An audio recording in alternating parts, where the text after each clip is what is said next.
तो फिल्म की शुरुआत में हमें नामी नाम की एक लड़की दिखाई जाती है जिसकी आंख अलार्म बजने पर खुलती है। नामी सारा ही दिन मोबाइल इस्तेमाल करती रहती है, जिसकी ऑफिस में काम करते वक्त, किसी से बातें करते वक्त और पार्टी में भी बस मोबाइल इस्तेमाल करती रहती है। फिर पार्टी करने के बाद रात को वो बस के जरिए घर जा रही होती है, तो वहाँ उसकी आंख लग गई थी, उसे पता नहीं चलता और उसका मोबाइल गिर जाता है। और जब वो जागती है तो उसे अपने मोबाइल का ख्याल नहीं रहता। मोबाइल के बगैर ही वो अपने घर आ जाती है, जिसके बाद वो एक लड़की को मिल जाता है। फिर अगले दिन भी नामी अपने घर गहरी नींद में सोई हुई थी, जहाँ तभी उसकी दोस्त आकर उसे जगाती है और तब नामी को ख्याल आता है कि उसका मोबाइल गायब है, इसीलिए वो उसे ढूंढने लगती है। पर जब मोबाइल नहीं मिलता तो वो अपने नंबर पर कॉल करती है और फोन एक औरत उठाती है। असल में जिस लड़की के पास फोन था वो अपनी मॉम की रिकॉर्डिंग के जरिए उससे बातें कर रहा था, मतलब कि बोल उसके मुंह में रही थी और वो उनकी आवाज ही नामी को सुना रहा था। वो औरत उसे बताती है कि हाँ, तुम्हारा मोबाइल मेरे पास ही है। ये सुनकर नामी उसे एक होटल में बुलाती है, जिस पर वो मान भी जाता है। वो लड़का फिर उसका मोबाइल चेक करने लगता है,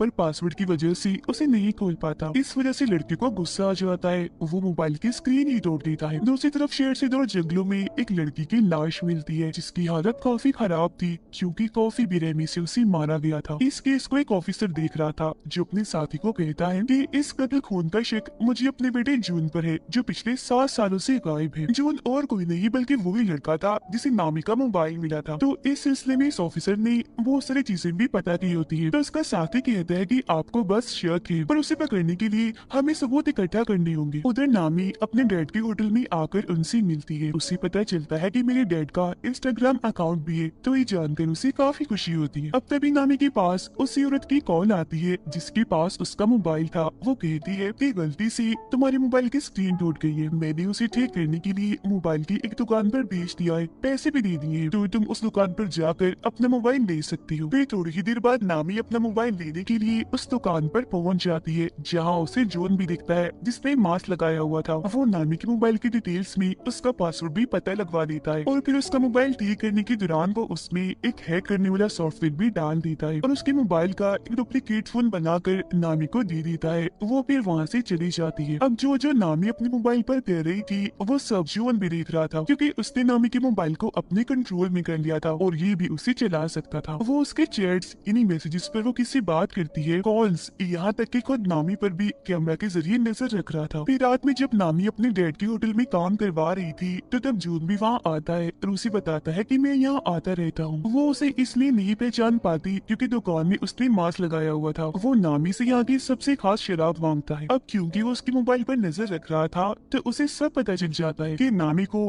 कौन कौन सी गेम्स पसंद है और किन किन चीजों में उसकी दिलचस्पी है, जिससे वो नामी को इम्प्रेस, मुतासिर कर लेता है। और अब उसे अपने बारे में भी बताता है कि मैं एक ऐसी कंपनी में जॉब करता हूँ जो सॉफ्टवेयर, कंप्यूटर और इंटरनेट से जुड़ी सारे काम करती है। उन दोनों को बातें करते हुए नामी के डैड भी देख रहे थे। फिर रात को नामी अपने दोस्तों से बातें करते करते सो जाती है और पूरी रात जून उसका मोबाइल ही चेक करता रहता है, जिससे वो उसके बारे में हर एक जानकारी और राज जान चुका था। जिसके बाद अगली सुबह नामी अपनी ऑफिस आती है। वो दरअसल एक कंपनी में काम करती थी। उधर जून अपनी पिछले शिकारी यानी उस लड़की की तस्वीर देखता है जिसका कत्ल उसने किया था, जो और कोई नहीं बल्कि वही थी जिसकी लाश जंगल में से मिली थी। जिसके बाद वो अपना अगला शिकार नामी को चुनता है। उधर नामी के पास उसकी बॉस आती है, कहती है कि हमारी कंपनी को एक काफी बड़ा प्रोजेक्ट मिला है, साथ ही तुम भी काफी अच्छे से काम कर रही हो, मैं तुमसे बहुत खुश हूँ, इसीलिए मैं तुम्हारी सैलरी दोगुनी कर रही हूँ, यानी कि डबल कर रही हूँ, पर तुम इस बारे में बाकी साथियों को मत बताना। अब उनकी ये सारी बातें जून ने भी सुन ली थी। उधर वो ऑफिसर ने जून के डैड घर आकर अपनी वाइफ से बातें करने लगती है, पर वो जून के बारे में उन्हें कोई बात नहीं बताती। हालांकि उन्हें पता होता है कि जून और उसकी मोम आपस में राब्ते में है और बातें करती रहती है। वो फिर अपनी वाइफ को बताते हैं कि शहर में एक लड़की का खून हुआ है जिसका शक मुझे जून पर है और मैं ये बात जानता हूँ कि तुम उससे राब्ते में हो, क्योंकि मैंने तुम्हारी और उसकी बातें सुन ली थी। जो सुनकर फौरन वो बोलती है कि नहीं, मैं नहीं मानती, मेरा बेटा ऐसा नहीं कर सकता, वो किसी का खून भला क्यों करेगा।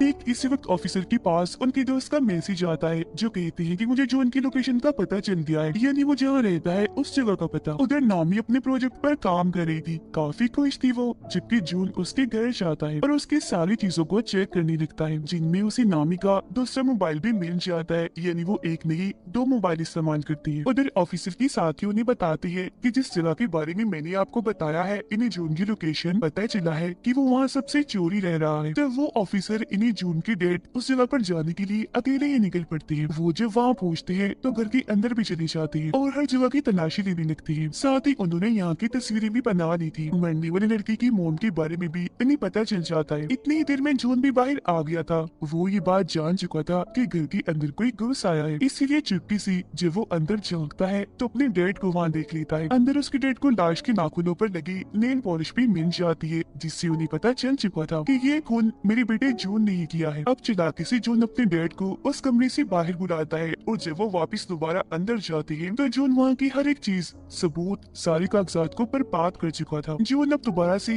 नामी के होटल में जाता है और उसके डैड से मिलकर उन्हें भी यही बात कहता है कि मैं यहाँ आता रहता हूँ और यहाँ की सबसे खास शराब मांगता है। उसे देखकर नामी की डैड समझ जाती है कि ये झूठ बोल रहा है, ये हमारा रेगुलर कस्टमर नहीं है, मतलब ये यहाँ रोज रोज नहीं आता। फिर वो नामी से बातें करने लगता है और रात को जब वो बाप बेटी घर जा रही थी तो उसके डैड नामी को कहती है कि जून एक नंबर का झूठा इंसान है, वो हमसे कुछ छुपा रहा है क्योंकि वो दूसरी बार आया है होटल में, उससे पहले कभी भी नहीं आया, मुझे वो ठीक नहीं लग रहा, तो तुम उससे दूर रहो। जिस पर वो कहती है डैड मुझे तो ऐसा कुछ नहीं लगता, मैं ठीक है, मैं इससे दूर रहूंगी। अब उनके बीच की ये सारी बातें जून ने भी सुन ली थी। रात को नामी अपने दोस्त के साथ थी, वो उसे भी जून के बारे में बताती है कि अगर वो थोड़ा सा हुलिया बदले यानी बाल छोटे करवा ले और चश्मा उतार दे तो वो बहुत ही प्यारा लगेगा। उसकी दोस्त कहती है कि मैं भी उसे देखना चाहती हूँ। तब नामी उससे वादा करती है कि ठीक है, मैं तुम्हें उससे मिलवा दूंगी। ऑफिसर मरने वाली लड़की की मोम से आकर मिलती है, जहाँ वो इन्हें बताती है कि मेरी बेटी का मोबाइल कहीं गिर गया था, फिर उसकी स्क्रीन टूट गई और मेरी बेटी को मोबाइल फिर एक मोबाइल की दुकान से मिला था, जिसके बाद से ही उसके साथ अजीबोगरीब चीजें होना शुरू हो गई थी और उसके बाद फिर किसी ने उसे मार दिया। तब वो लड़की की मोम से वादा करती है कि आप परेशान ना हो, उसके खूनी को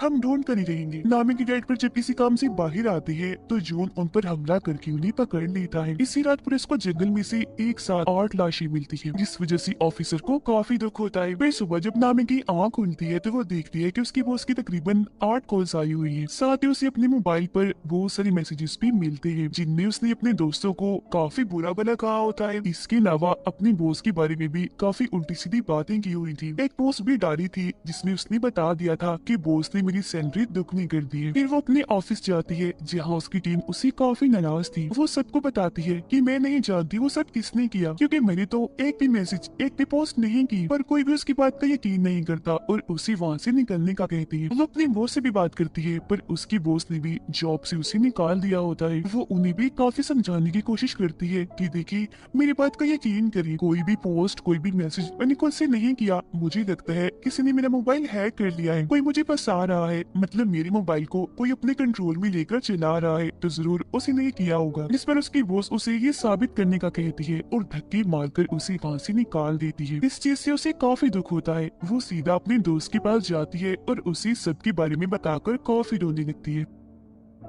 तब उसकी दोस्त उसे सहारा देती है, उसे संभालती है। ये चीज जून ने भी देख ली थी। वो सोचता है कि नामी अपने दोस्त के काफी करीब है, तो पहले रास्ते से इसे हटाना होगा। वो और उसकी दोस्त पुलिस स्टेशन जाती है और इस सब के बारे में बताती है। तब ऑफिसर उनसे कहता है कि ये सब आपके साथ ऑनलाइन हुआ है, इसलिए हम आपकी कोई मदद नहीं कर सकते, क्योंकि जिसने भी आपके साथ ऐसा किया हम उसे नहीं पकड़ सकेंगे। ये सुनकर उसकी दोस्त को काफी गुस्सा आता है, जिसके बाद दोनों यहाँ से चली जाती है। जून अब नामी के डैड के घर पर ही रह रहा था, क्योंकि उसने उन्हें वहाँ बांध के रखा हुआ था। वो उनकी मोबाइल से नामी को मैसेजेस भी करता रहता है ताकि उसे शक ना हो कि मेरी डैड को किसी ने अगवा कर लिया है। वो दोनों फिर होटल में आकर बातें करने लगती है। इस बारे में सोच रही थी कि आखिर ऐसी हरकत कौन कर सकता है। वो फिर बात करती है कि इस बारे में पता लगवाने के लिए हमें एक ऐसा इंसान चाहिए जो कंप्यूटर और इंटरनेट में काफी माहिर हो। अब तभी यहाँ जून भी आ गया था, जिसके लिए नामी जोश लेने जाती है और वो उसकी दोस्त के साथ मिलकर नामी का फोन चेक करने लगता है। वो फिर जब आती है तो जून उसे बताता है कि किसी ने तुम्हारा मोबाइल हैक किया हुआ है। उस इंसान ने तुम्हारे मोबाइल में एक ऐसा सॉफ्टवेयर डाला है जिससे तुम्हारा मोबाइल उसके कंट्रोल में आ गया है और तुम जो भी करोगी उसे पता चल जाएगा और मोबाइल को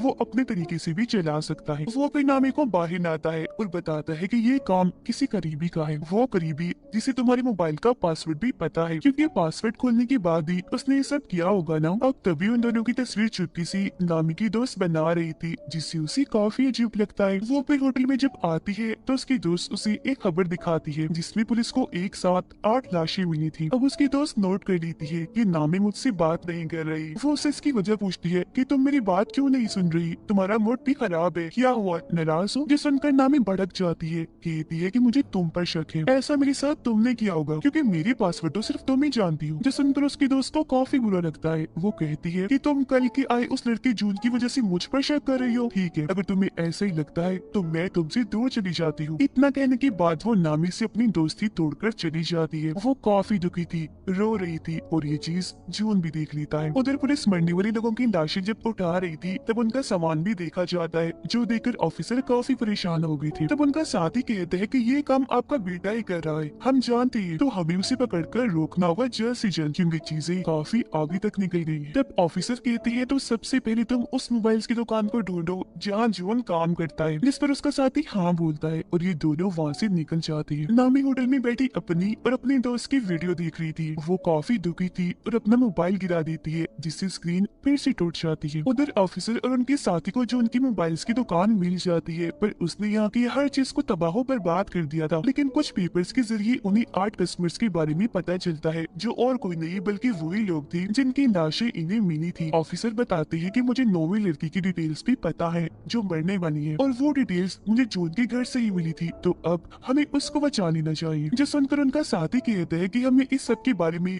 खबरों में भी चला देना चाहिए ताकि जून को जल्द से जल्द पकड़ा जा सके। अब तभी इधर नामी भी आ जाती है। उसने इन दोनों की बातें सुननी थी और जब वो वहाँ जून का नाम देखती है तो समझ जाती है कि और किसी ने नहीं बल्कि जून ने ही मुझे फंसाया है। उसने मेरा मोबाइल हैक करके वो सारी मैसेजेस और पोस्ट की थी, उसकी वजह से ही मैं आज अकेली हूँ, मेरे पास नौकरी भी नहीं है और मेरी इतनी अच्छी दोस्त भी मुझे छोड़कर चली गई है। वो मजीद जून की कंपनी में कॉल करती है जहाँ से उसे पता चलता है कि इस नाम का कोई भी वर्कर यहाँ काम नहीं करता। जो सुनकर नामी को जून पर काफी गुस्सा आता है और वो फैसला करती है कि मैं उसे अपना बदला लेकर उसे सबक सिखा कर ही रहूंगी। उसकी ये बातें ऑफिसर ने भी सुन ली थी, पर वो उसे ये बात नहीं बताती कि जॉन एक सीरियल किलर भी है, यानी एक खूनी जिसने न जाने कितने लोगों को मार दिया है। पर वो सिर्फ ये कहती है कि मैं भी जून को पकड़ना चाहता हूँ, वो अच्छा लड़का नहीं है। जिस पर नामी उन्हें एक आइडिया देती है कि मैं ऐसा करूंगी कि उसे मिलने के लिए घर बुला लूंगी, मैं आप लोगों को भी बता दूंगी तो उसे पकड़ने के लिए फौरन आप लोग आ जाना। जिस पर वो दोनों ऑफिसर्स मान जाते हैं। फिर अगले दिन जून के पास नामी का मैसेज आता है जो उसे मिलने के लिए बुलाती है, जबकि उसके घर के बाहर नीचे दोनों पुलिस ऑफिसर्स गाड़ी में जून के आने का इंतजार कर रही थी। अब जून नामी की ख्वाहिश के मुताबिक अपना हुलिया बदलता है, जिससे वो अपने बाल काट कर चश्मा उतार कर उसे मिलने चाहता है। वो उसके घर के बाहर नीचे पहुँचता है जबकि नामी ऊपर अपने घर में तैयार हो रही थी। नीचे जब जून आगे बढ़ रहा था तो दोनों पुलिस ऑफिसर्स उसे पकड़ लेते हैं, पर उसका चेहरा देखकर समझ जाते हैं कि ये जून नहीं है बल्कि कोई और ही है, क्योंकि दरअसल हुलिया बदलने की वजह से वो उसे पहचान नहीं पाई। अब जून उन दोनों को धमकाने लगता है कि मैं तुम्हारे खिलाफ रिपोर्ट करूंगा क्योंकि मैं मासूम हूँ, बेकसूर हूँ और तुम मुझ पर शक करके गन दिखा रही हो। जिस पर ऑफिसर का साथी कहते हैं वो दरअसल हमें गलतफहमी हो गई थी, हम किसी खोने को ढूंढ रहे हैं। पर जून उनसे कहता है कि खैर जो भी है देख लूंगा तुम्हें।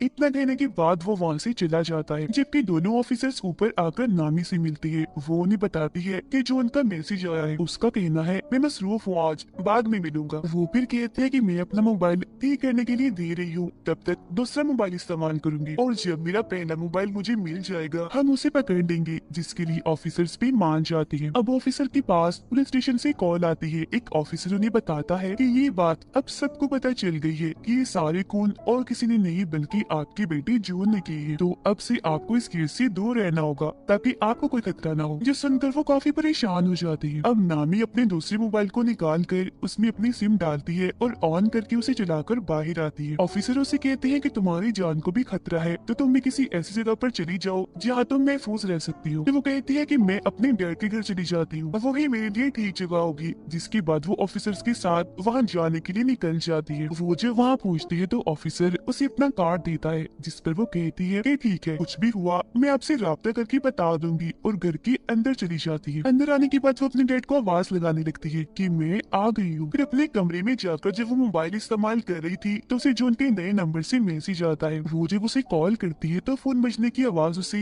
यही इसे घर से आ रही थी। वो चौंक जाती है और फौरन ऊपर जाकर चेक करती है, पर वहाँ पर कोई भी नहीं था। लेकिन वो फिर भी डर गई थी, इसीलिए ऑफिसर को फौरन कॉल करने लगती है। पर तभी उसका मोबाइल अपने आप ही चलने लगता है। जो देख वो समझ गई थी कि जून ने इस मोबाइल को भी हैक कर लिया है। उसे अपने डैड की फिक्र होने लगती है, तो वो उन्हें हर जगह ढूंढ रही थी जहाँ उसे जून मिल जाता है। वो कहता है कि अगर तुम अपने डैड को जिंदा देखना चाहती हो तो दोनों ऑफिसर्स को अभी मैसेज करो कि मैं यहाँ बिल्कुल ठीक हूँ, महफूज हूँ, तो आओ फिक्र मत करना, हम 2 दिन के बाद मिलेंगे। अब ना चाहते हुए भी नामी अपने डैड की जान बचाने के लिए उन्हें ये मैसेज कर ही देती है। वो यहाँ उसे पूछती है कि मैंने तुम्हारा क्या बिगाड़ा था, तुमने मुझे ही क्यों पकड़ा? तो वो बताता है कि मुझे तुम्हारा मोबाइल बस में से मिला था, तो इसीलिए मैंने तुम्हें अपना शिकार चुना, क्योंकि जाहिर है मोबाइल के जरिए मुझे तुम्हारे बारे में सब पता चल सकता था, तो भला मैं तुम्हें फिर कैसे छोड़ता? फिर वो नामी को बाथरूम में उसके डैड के पास लाता है जहाँ उन्हें बांध के रखा हुआ था। वो उन्हें मारने की धमकी देता है। तब नामी कहती है कि तुम मेरे डैड को मत मारो प्लीज, मैं कुछ भी करने को तैयार। जो सुनकर जॉन उसे खुद को टेप की मदद से बांधने का कहता है, और जब नामी उसकी मदद से ऐसा कर लेती है तो वो उसके डैड को डुबोकर मारने के लिए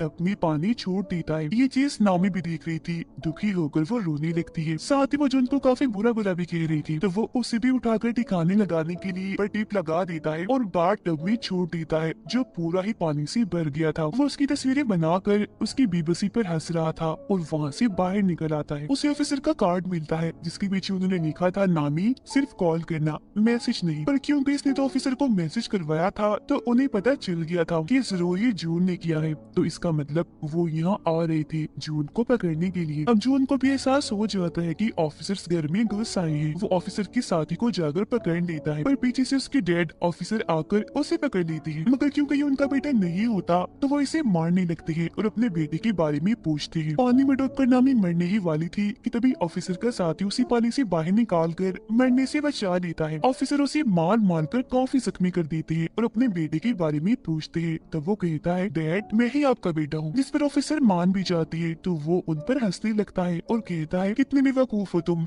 अपने बेटे की पहचान भी नहीं है। ये सुनकर ऑफिसर भड़क जाती है और उसे दोबारा से मारने लगती है। उधर नामी को भी होश आ गई थी। वो देखती है कि ऑफिसर की साथी उसके डैड को होश में लाने की कोशिश कर रही है, पर वो उठ ही नहीं रही। ऑफिसर फिर जो उनका बैग चेक करती है जिसमें से उन्हें जो उनके सारे शिकारों का सामान मिलता है, यहाँ तक कि 0 नंबर वाले शिकार का भी, इन्हीं सबसे पहले वाले शिकार का, जो कि असल में और कोई नहीं बल्कि उनका बेटा जून था। इस कोने के पास ऑफिसर की वाइफ और उसकी बेटी की सारी डिटेल्स मौजूद थी। इन्हें जो 7 साल पहले गायब हो गया था, असल में वो गायब नहीं हुआ था, 7 साल पहले ही इस कोने ने उसे मार डाला और तभी से जून की पहचान लेकर इन्हें जून बनकर लोगों को मार रहा है। ये जानकर ऑफिसर को काफी दुख होता है, इसीलिए वो गन लेकर कोने को मारने के लिए जाती है। कोने उन्हें बताता है कि मैं आज भी जून बनकर तुम्हारी वाइफ से बात करता हूँ। कितने भोले हो आप लोग, पता लगवा ही नहीं पाए कि जिसे तुम बात कर रहे हो अपना बेटा समझकर, वो तो तुम्हारे बेटे का असली कातिल है। उसकी ये सारी बातें नामी भी सुन लेती है। वो गुस्से से भरी बाहर आती है, ऑफिसर से गन छीनकर उस खूनी को मार देती है। वो फिर देखती है कि मेरे डैड को होश आ गई है, मतलब कि वो जिंदा है। इस बात से जज्बाती होकर वो अपने डैड के गले से लगकर काफी रोती है। फिर उसका इलाज करने के लिए उसे एम्बुलेंस के जरिए